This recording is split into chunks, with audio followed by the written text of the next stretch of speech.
wala na si Yuri. Malipay na kanay mong gihimo, Jun.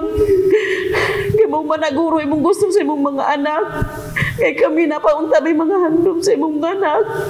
Pero ikaw na nagputo sa iyang kinabuhi, Jun. Kiss ko nimo pa. Love kaayuti ka.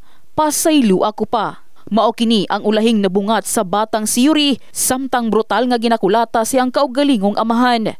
Si Yuri, ang batang mapinilanggaon, maabi-abihon og aktibo sa klase. Rason nga hilabihan nga kasubo ang gibati sa iyang mga minahal sa kinabuhi. Kahinumdumang 2:00 pasado sa kadlawon Enero 24, nadala sa balay tambalanan ng biktima og nabutang sa intensive care unit tungod sa mga grabing bunog og bali sa kalwasan nga naangko niini og gideklarang anaa sa talandugong kahimtang. Apan human ang pakigbatok alang sa iyang kinabuhi. 3:00 sa kadlawon Enero 25, nakabsa na sa kinabuhi si Yuri.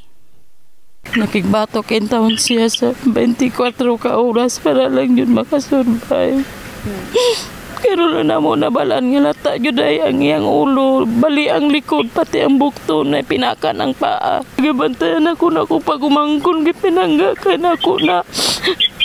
Wala na naabtan pa sa inahan nga buhi ang iyang anak og nahimong napuno og emosyon. Sagol kaguol ang kwarto, asa naabtan na lamang niining giputos na og panapton si Yuri.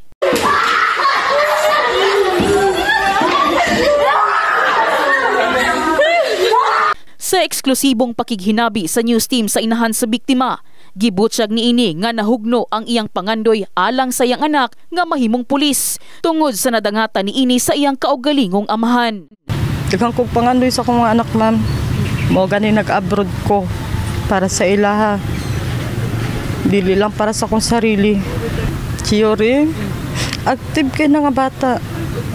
Palatawa. Luoy ka ako anak, ma'am. Luoy jud kaayo. Marag dili na akong anak.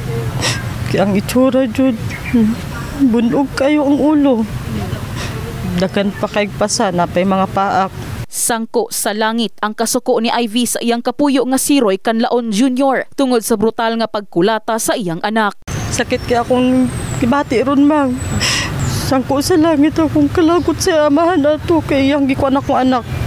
Gikan sa 1 month na, hantod 9 months na akong inamping. Kung asa makarong demonyo ka, kaya naka sa kulungan, mamatay ka diha. Si Cheryl Ann Kadungog, grade 2 class advisor ni Yuri sa Upper Tumbler Central Elementary School, ang nasubo sa naitabo sa iyang estudyante. Sigun niini nga luyo sa pagkabibo ni Yuri, walay bisan usang timailhan nga physically abuse ang bata. Well, si Yuri, kuan yun siya, bibo kay siya nga bata, no? Pero kung magklase na ko, dira yun na siya sa pinakatubangan kay maminaw gid sa kuha. Friendly jud siya kaayo, oo.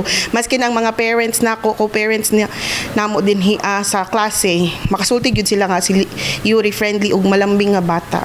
Bibo magud siya nga bata, dili mo balaan nga kuan siya kulatado dai siya na day history nga ing ana silang pamilya.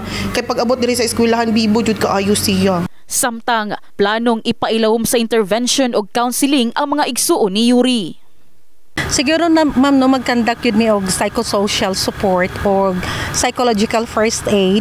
The fact nga nakita gid sa mga bata nga ni ang nahitabo sa kung paano naabot sa ing-ana ang situation ng ilang igsuon kay magkaroon magud sang trauma and later on kung dili ma-address basig maunsa ang mga bata ba ang psychological nga aspect.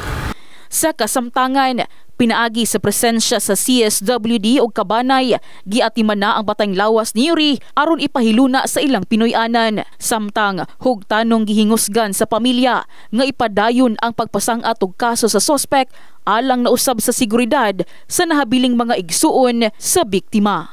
In the heart of changing lives, kini si MJ Fernandez sa Brigada News Jansan. Brigada News.